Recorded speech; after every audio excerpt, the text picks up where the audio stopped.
Howdy, folks. Wonder Montage Survival here. A little bit of a shorter one. Uh, I I'm not sick of playing Botanic Park, but I was just sitting around thinking about playing Forest Frontiers, and so I also, because I'm playing Roller Coaster Tycoon on a computer where I've actually never. Uh, I think this is the only campaign I've actually beaten in uh, on this computer. So I decided I wanted to play through um, all of the scenarios in Roller Coaster Tycoon. So I mean, it's just gonna be at my own rate. Like I play it as I want. Um, it's also kind of hard to gauge when Build 42 for Project Zomboid is gonna come out. So I would kind of rather let the Zomboid content just be like what it is as we go into that build. Um, and going into this park, I knew I just wanted to build a Vekoma like style like boomerang family coaster. So that was where I started things, just right there in the middle, and then the rest of the park just kind of came together pretty well. For those who don't know, the scenario in this one is you need to have 250 guests by the end of year one, which is about an hour's worth of gameplay. Um, so it's like one of the reasons why this one's only going to be uh, 20 minutes, including all the coasters that I build, and the rest of them will probably end up being a little bit longer than that. And we'll see how the formatting on these work, because sometimes filming the coaster can take upwards of a month, just depending on if it breaks down or what have you. Um, so yeah, given I'm gonna take a sip of coffee.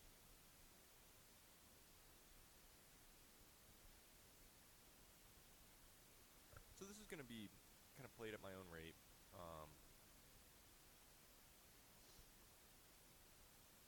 Given the limited size of this park, I'm not doing any like overly large um,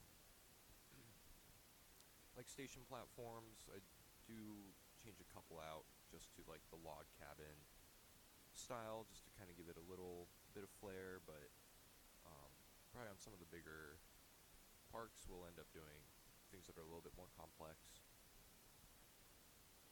Um, yeah.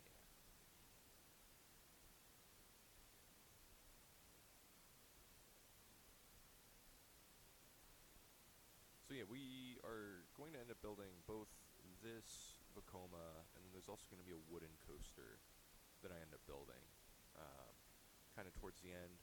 Um, just using some of the. I mean, it's a small park, and I do end up. I know there's all the space kind of out to the pond that you can purchase, and I just end up buying a little bit of it. Um, I don't really want to play these like outside of the span of the scenarios. I think I just want to be able to take my. I'm sorry, just play it within the span of time that the scenario allots. Um, and so, if that means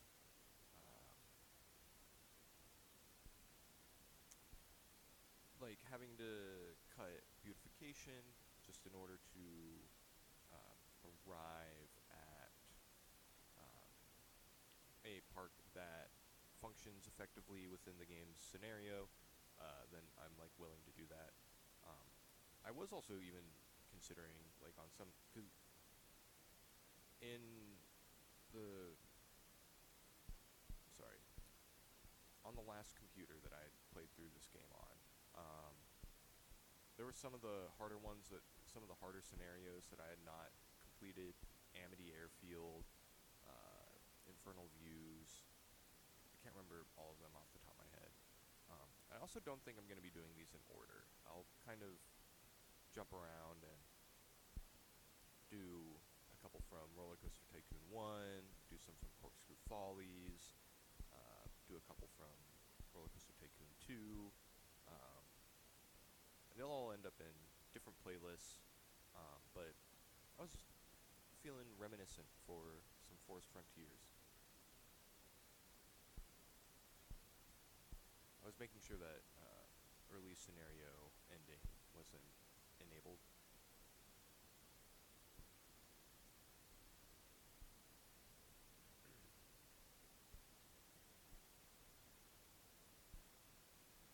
I ended up being very pleased with how this park ends up looking. Um, I really like the layout of the Vekoma that I did. I stuck the tower in. I think that's from. I kind of took that idea from Energylandia, um, which is like a very large park in Poland. Um, Highly recommend checking out some of the coasters there. They look really cool. So this log flume is going to end up being one of the larger attractions, kind of here at the back of the park. I figured this would uh, just be a good kind of addition to the entire setup. It's not like overly complicated, but I kind of was thinking that this felt more like a permanent like fairground almost than like a full blown uh, park, or even it'd be like I forget the name of it off the top of my head.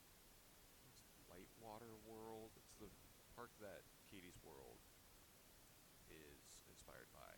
Something that's kind of like that, like maybe kind of a family park that's got elements of uh, kind of a larger uh, park as well. Like that park used to have the Ultimate, which is a wild coaster. I like highly recommend checking out the on-ride footage for it because I mean it's just it's so interesting, and it's unfortunate that is a coaster that's been shut down. But I understand how maintenance can get in the way, or you're trying to appeal to a certain like demographic, whether that's extreme riders or local families. Um, so sometimes those decisions do just kind of have to be made. Um, but the Ultimate's a crazy looking coaster, and I was almost considering kind of doing something in that style, where I would buy all the land going out to the pond, um, and then this coaster here, the wooden one, would kind of be a similar like terrain driven like style coaster, but I ultimately decided against it and kind of just do this really tight like double out and back style, and it's very small. What I ended up settling on, it's like much smaller a coaster than I would normally do, but in terms of the constraints of this park, I think it functioned very well. And you'll get to see on-ride footage from both the Vekoma and from the wooden coaster, which I just named Woody. I didn't really have a good, clever name for it. So at first I tried to build it out towards the Ferris wheel, and I was like, there's just not enough room for me to really get it around, so I just purchased a spit of land over here in order to get it turned around, and this is kind of why it's almost like double out and back. Like it will turn around on itself right here, and then um, go back to the first bank turn, do a little uh, like turn around against it, and then head back over to the station.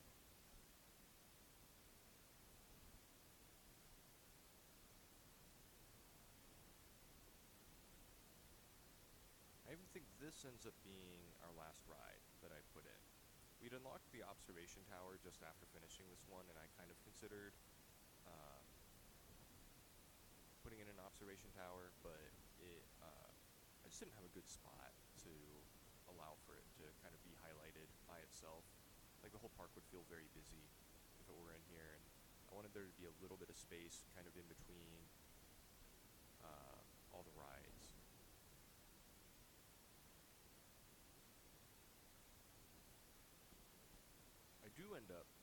moving the Ferris wheel back a little, because as things stand, it is just overlooking the entire the roller coaster, and I kind of wanted you to have more of a view of, like, there's a hill over there and get a look over into the forest, but still get to see the roller coaster. Given how limited some of the space is, like, I'd kind of thought originally that the Vekoma would occupy a little bit more room, and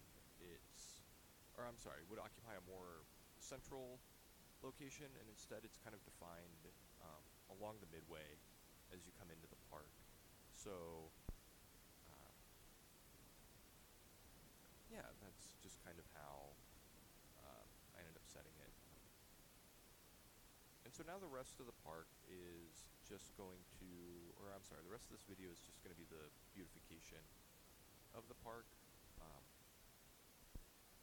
I wanted to, ensure that we had, like, income coming in. You kind of generally need a couple of roller coasters or, like, good track rides that have some, like, good throughput on them, like the log flume, in order to ensure that you do have, like, I'm playing with ride ticket income on this one. So, yeah.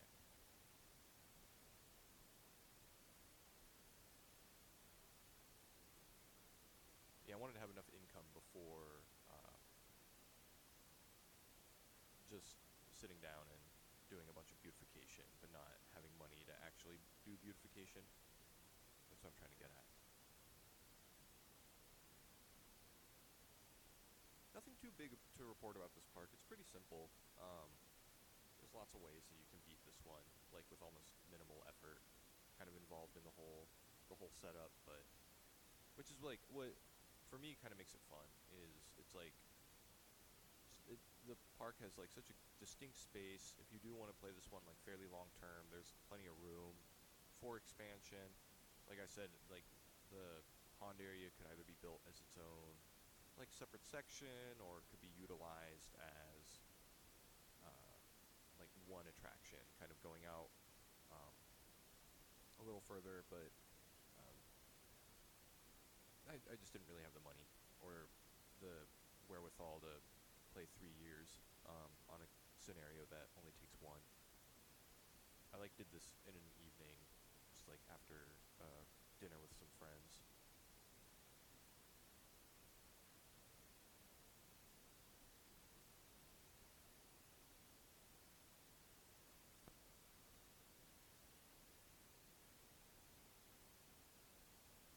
But I really like the look of these Vekoma, like, boomerang coasters. I remember when I was younger being like, you gotta just build the most crazy, intense coasters. But as I've gotten older, I've really come to appreciate like, family style coasters, and the, like, reverse incline style that Vekoma uses are really cool. Just end up, like, emphasizing a space, like, really well, I feel like.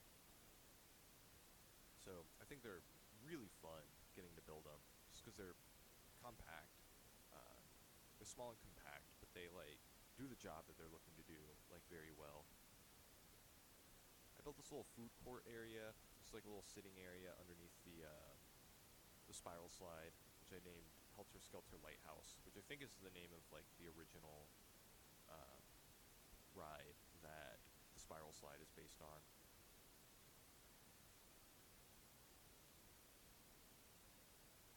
Also hired a couple of handymen, make sure that they can mow the grass, just so we get that nice mowed grass look, kind of in the areas where the guests would be in attendance, and then I'll let some of the areas, like, behind the wooden coaster and behind the Vekoma kind of overgrow a little bit. And that was kind of one of the goals, was to fill in some of those areas to make them feel a little bit more like they were like forested areas. And yeah, especially because, I mean, this park it just feels like you're kind of out in the middle of, not nowhere, but you do feel a little isolated out here. So, like, like, yeah, you just kind of bought this cheap plot of land out in the boonies that you get to expand on. So that was kind of the goal with it, was just fill it out and make sure that the whole thing like feels good. If I'd wanted to do anything to make it look better, I think I would have gone through and put more of the dirt and grass underneath a lot of the trees, just because that does give a more realistic feeling. I probably would have also maybe put the Vacoma one or two tiles back and try to make a midway that felt a little more like large. Um, Even though it does like affect pathfinding, doing the double or triple paths is like not too much of an issue. Instead, I use a lot of the shrubs in order to get the just appearance that there is growth going on, like in the underbrush. I think that's a good way to kind of help fill out the space underneath, like the rides, or not the rides, like the trees in your like botanical areas. I did, however, put another fountain in. I put several of these just to have a little bit more of that going on. So yeah, we're about to wrap up now with the playthrough component, and we're gonna have the rides coming up, and then after that it will be one final shot of the entire park. So yeah, I appreciate you watching. Thank you very much. Take care.